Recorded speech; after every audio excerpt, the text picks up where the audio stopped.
Dying right after giving birth to your son is irritating, but imagine afterwards falling into a pool of blood in hell where you are tortured by demons for an eternity. How mad would you be at your son for having such a big head? But don't worry, you'll get your revenge. The kid's gonna have terrible birthdays. In medieval Japan, there was a Buddhist belief that women who died during childbirth went to the blood pool hell.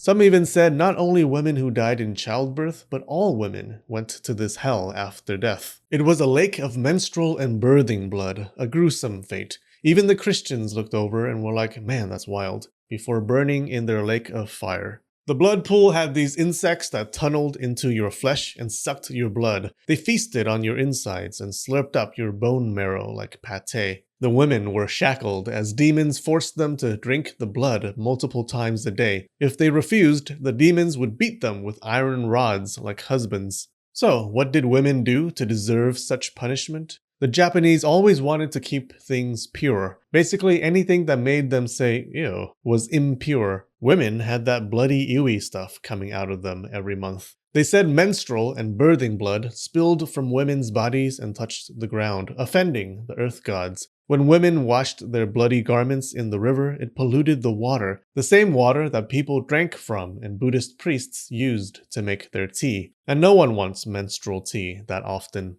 How dare women? They can't just go around spreading their dirty bodily fluids everywhere without charging for it. That's bad business. Now, it did seem wrong that women were born sinful just because they had bodies with leaky pipes. They didn't do anything to deserve sin. That was unfair. What were they, Christians? Well, some wrinkly-brained Buddhist monks came up with an answer. Women must have done some horrible deeds in their past lives, some Walter White Homelander shit.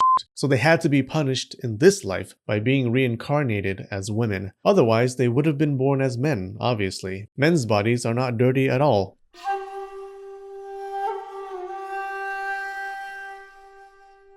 Sutras are Buddhist scriptures. There are a lot of them. The one that invented the idea of the blood pond hell is called Ketsubon-kyo, or the Blood Bowl Sutra. It was written in China in the late 1100s or early 1200s, then came to Japan 1 or 2 centuries later. Its popularity exploded in the 1700s, like period blood in your underwear. At first, the sutra and other views about how the female body had cooties circulated inside temples to convince monks to keep their hands away from that sweet female flesh.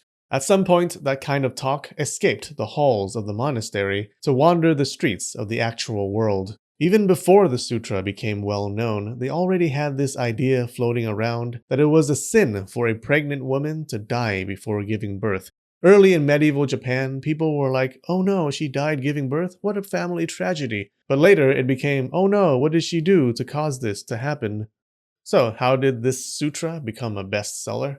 You may be tempted to say that it was misogynistic men forcing this disgusting idea upon women, and smile as feminists throw flaming bras at your feet. But it's not true. While history is full of men doing crazy stuff to women, in this case it was women who spread the message. A bunch of cults around the Blood Bowl Sutra popped up, cults mostly made up of women. They seemed to really like hearing about how they were going to suffer. Stories of hell and torture were big hits back then among men and women. Nuns in the Edo period went around Japan carrying scriptures and paintings that looked like shots from the Saw movies, preaching the good word. They offered salvation for the right price. Crowds of women gathered to hear their sermons. Ooh, what kind of torture will I suffer?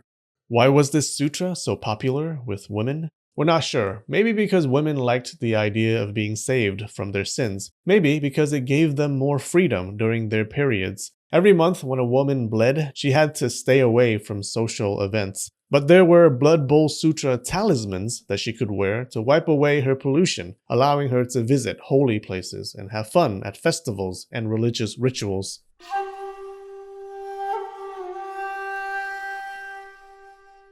Men died in the battlefield. Women died in the birthing room. The most common cause of death for medieval Japanese women was childbirth. The second most common cause of death was living in medieval Japan. The Blood Bowl Sutra was used in rituals to save these dead women, but over time, people started using it for more.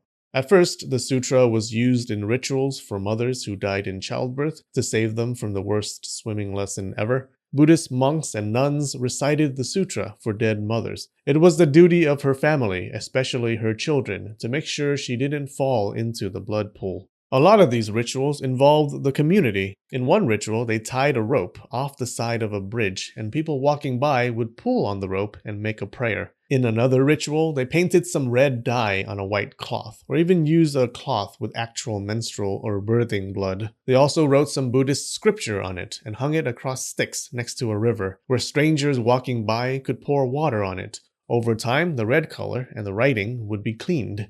This kind of tells us that the community also saw it as their responsibility to save women from the blood pool. Eventually, these practices were used for dead women in general, whether they died giving birth or not. Over time, people started using the sutra even before the mother died, like preventative religious medicine. Women copied the sutra while praying to figures like the Bodhisattva Jizo, one of the main protectors of women in childbirth. This was supposed to save you in case you died. And then people started using the sutra not just for salvation in hell, but for benefits in this life. Women wore these talismans inspired by the sutra so they could be around people and attend festivals even while on their periods. What freedom! The talismans cleansed whatever pollution was leaking out of them. Pregnant women also wore them to prevent any problems with the pregnancy or the delivery. When women died, people buried the sutra with them for protection. There were a bunch of places in Japan that claimed to be connected to the blood pool, like this place in Beppu, Japan. People would throw copies of the Blood Bowl Sutra into these sacred places as part of religious rituals, which is lucky for us because we found scraps of sutra on the banks of these ponds. I hope they did some good for those women. For more Buddhist talk, check out these videos. Okay, we have some new patrons this week. Joey Wall, Chibi Enyo, Red Threadish, and Chi, the Yaoi god. Oh god. Alright, I love you and spread the knowledge.